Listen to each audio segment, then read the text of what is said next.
Today we've brought you to somewhere called Woolpit. Woolpit. Some people don't get my accent because it's quite a broad one. Nobody understands Mazzy, so we'll show you how it's spelt just in case you're not sure. There you go, Woolpit.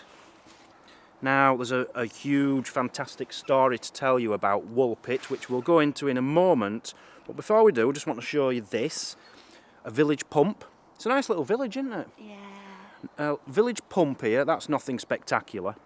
Beautiful sign over there, which I've taken a picture of. I think we should see this well, it's only around the corner. Yeah. Let's go to this well, because there is a tiny little story to tell you about the well as well as the story we're telling you there's a well. Right, well, let's go. Well, let's go. Just taking a closer look at this water pump in the middle. I didn't realise how ornate it was. I've just seen this. Every place has water, light and air. God's abounding grace. All noblest things are still the commonest. Now I don't believe that, what it says around there about water, because there are places without water, aren't there, like Sahara Desert for example. So that isn't true. A well of remembrance, Victoria.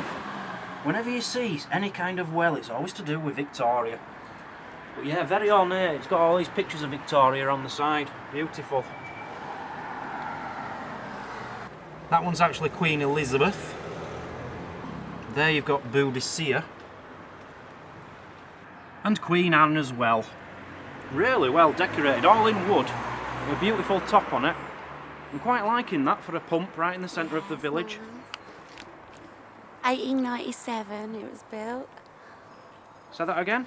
1897 it was built. Built in 1897. Yeah. Well, that was in Victoria's time, so that would make sense. Yeah. Very nice. Nice. Well, there was a plan to do a bit of a vloggy thing of the village then, because there's a few interesting sights to see. Unfortunately, what's it called? Woolpit. Woolpit. Shame on you. Your map in the middle of the village is rubbish.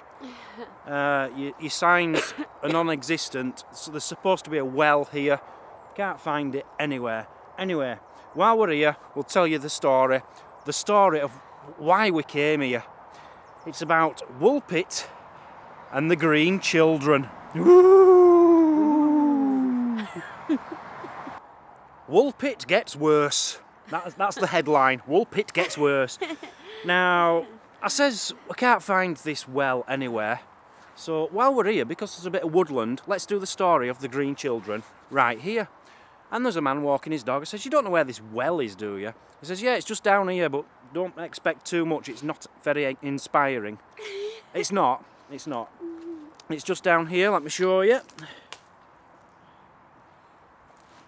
There you go. That is it. That is the well. But the thing about this well is they reckon it had healing properties, or has healing properties, and it does something for your eyes. Now, I've got bad eyesight. If you could just hold that for me, Mrs. Cameraman. Let me just play with the light. There you go. I've got bad eyes, and apparently it heals your eyes. So, No. take some of the water from in the well and rub it in your eyes. Give it a proper rub. And then you might be able to see 100% again.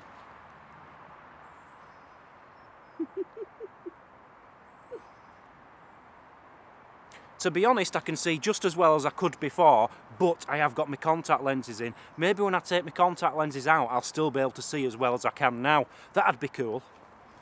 And yeah, a lot of people come here with doing like witchcrafty, voodoo-y things around this well. Now, they've done tests on the well and it's high in sulphur. Whether that's anything to do with it, we're not sure. But high in sulphur is the water here. If you can call it water, because it's not really water, is it? It's just mud. It's a puddle. It's a puddle. It's a puddle. It is a puddle. Anyway, I've left my notes back at the car for the story of the Green Children, which I'm not happy about. I'm going to have to go all the way back and then maybe come all the way back here or go somewhere else to tell you the interesting story. So let me tell you about the green children of Woolpit. Now, firstly, I should explain, Woolpit takes its name from somewhere called Woolpit, because nearby, I can't find it, it's not on any map, it's not on the internet, but somewhere there's like 2 stones in the ground, and it used to be a pit, literally, where they used to trap and catch wolves. We haven't had wolves in this country for I've no idea how long, but many hundreds of years ago, wolves were a big problem in Britain, and they used to try and catch them. Anyway, that's why the village is called Woolpit. Why did they change it from Woolpit to Woolpit? I don't know, but they did. So we're 7 miles east of Bury St Edmunds. It's a very small village, quite quaint, but quite a busy main road. The A14 goes through it, which is a pain in the bum. You might be able to hear it in the background. Right, we're going right back in time, way back to the 1200s. The 1100s. The 1100s, between 1135 and 1154. Just where the wolf pit is, they found 2 people, 2 little children, a little girl and a little boy, brother and sister, and they were green. They were green. The villagers found these 2 green children who couldn't speak English. They spoke some really weird language which no one had ever heard before, and they wore really, really weird clothes. No Adidas, no Reebok, they didn't even have t-shirts. These were clothes which no one had ever seen before. So all the village were talking about these little green children, and one of the posh guys in the village called Richard de Calne, or Calne, C-A-L-N-E, he took them in. You know, he thought, I don't know who these little green people are, but I might be able to make some money or something from these because they're weird. So he took them into his house. Now, couldn't speak English, couldn't communicate, but when trying to feed these children, they refused all food until a few days later they found some raw broad beans. That's all they'd eat, raw broad beans. So they started eating these raw broad beans, and eventually they lost the colour. They stopped being green.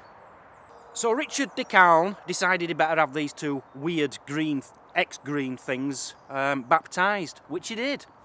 Had them both baptised, and then the little boy died. Now, whether that's because they got baptised, I doubt it, but he died, the poor lad, just leaving the little sister. Now, the sister eventually did learn to speak English, and she started communicating, and she was telling them where she came from.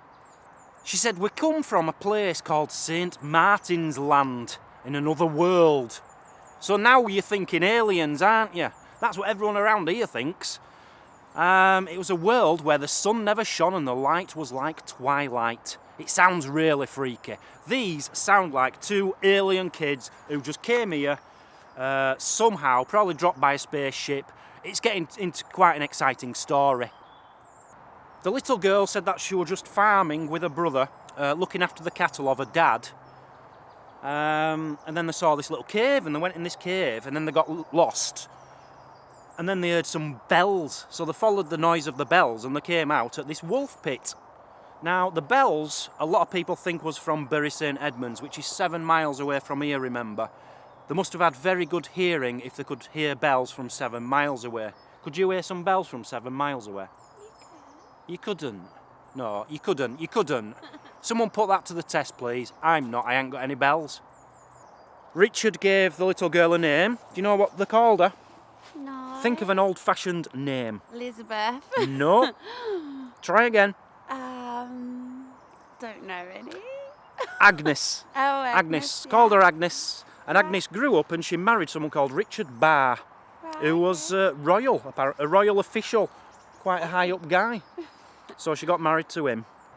So people tried, like scientisty type of people, tried to find a reasonable explanation for what were happening with these green children, because you just don't get green children. Now there's 2 explanations, well, maybe 3. The first is that it's folklore. It's all made up and it's just a story which has come from the past. The second is that these were aliens and come from another world. And the third, hang on, And the third explanation is that these are people, two little children from Earth who just happen to be green for some weird reason. Now, you've all heard the story of the babes in the wood. Well, you might have done. I hadn't heard. I've heard of it, but I don't know the story. All I know is that it's about some children in some woods. But apparently it were about some evil uncle who took some kids into a wood and just left them there. And they reckon that the story, Babes of the Wood, might be loosely attached to this story, because this is from 1100s, remember? Babes in the Wood story isn't that old. So that is a possibility.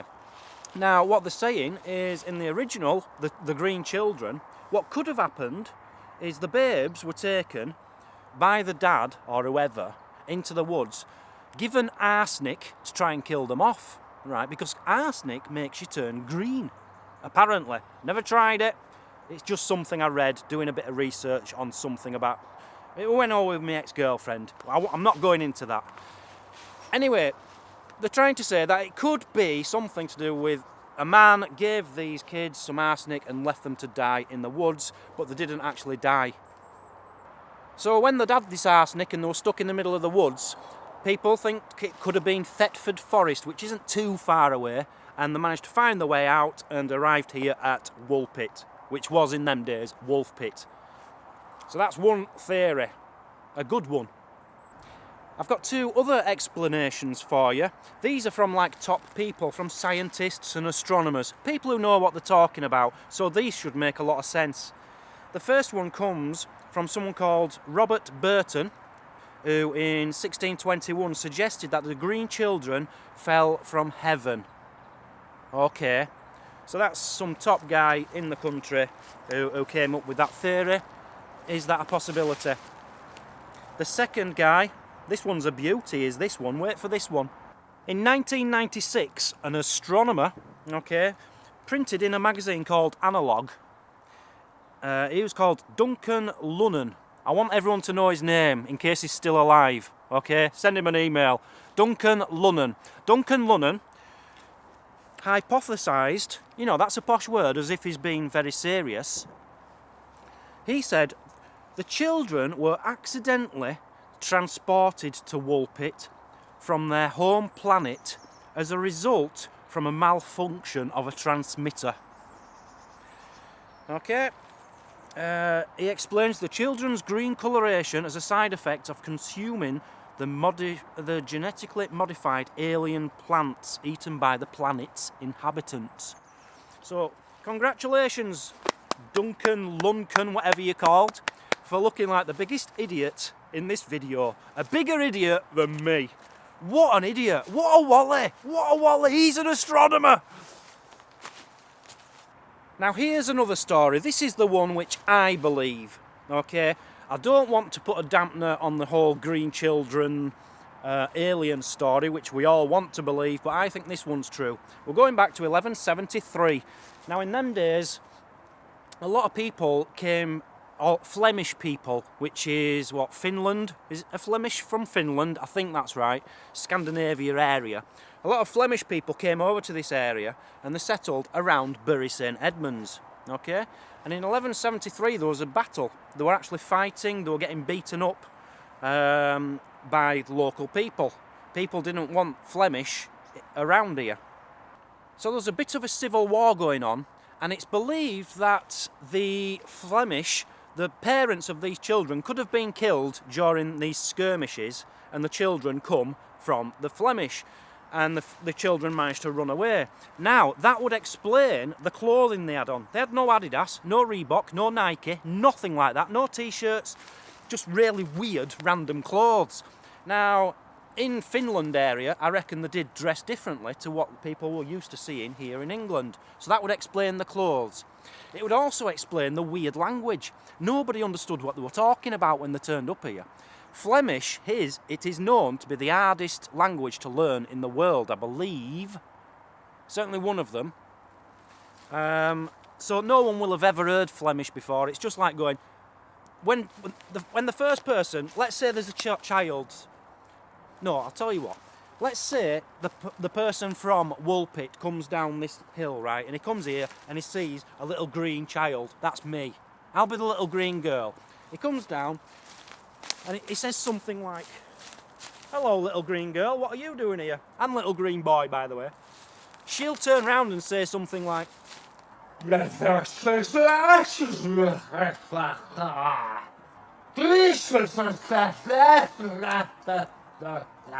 now you can understand he'd be confused, and all the rest of the village would, because they don't know what they're talking about.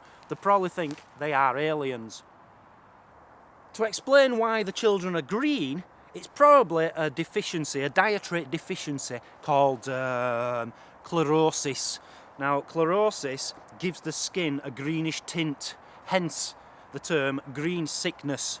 So that might be why they were green, and when they started eating again, you know, like raw beans, and then they did eat other things, they lost the greenness because they didn't have the deficiency. That explains everything. They're Flemish, they don't have any Adidas, they talk weird, and they don't eat properly. That makes perfect sense to me. So that's pretty much the end of the story, but the children are still remembered today on the sign, the village sign, and also on a piece of cloth inside the church. Now, we've just been past the church, should have gone in just to take a picture, but I forgot all about the piece of cloth in the church. So that's the full story about the green children of Woolpit. Now, which of the stories would you like to believe? Which do you think's true? The alien. The alien. Yeah. You believe that the green children were aliens. That's what you've thought of ever since you've heard the story, isn't it? Yeah.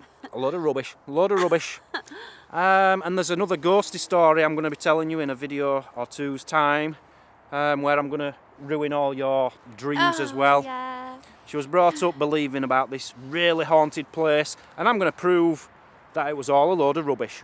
Anyway, that's it for here. What about the story? Do you want to give it any marks? No. No. It's just good. It's just a story.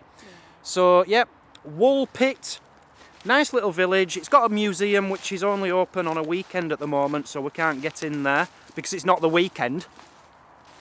But don't try to come to this well part because there's nowhere to park your car unless you park on a very, very dangerous corner on the path where you're not allowed to park because, you know, you don't want to walk another 100 yards. And it's not worth seeing anyway. Thanks for joining, guys. See you next time on the Travel Troll. Bye bye. Bye bye.